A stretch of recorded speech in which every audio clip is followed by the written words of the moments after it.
गोकुळाष्टमी हा सण पारंपरिक महत्त्वाचा व उत्साहाचा सण आहे। सर्व आबालवृद्धांसह तरुणाईला गोकुळाष्टमीची ओढ लागलेली असते।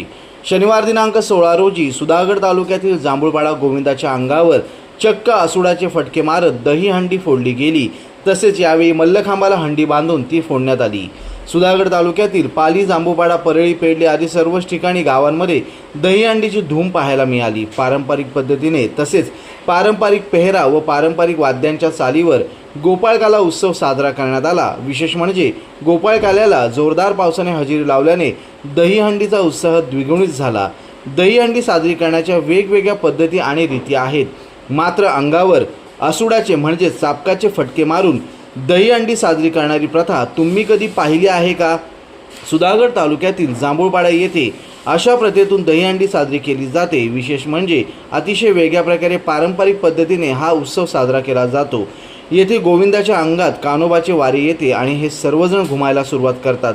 महिला त्यांची पूजा अर्चा करतात आणि मग गोविंदा आसुडाचे फटके मारून अंगावर मारले जातात, गावभर फिरतात। ही परंपरा केव्हापासून सुरू झाली हे सांगता येत नाही, मात्र मागील कित्येक वर्षांपासूनची ही परंपरा ग्रामस्थांनी आजही जोपासली आहे।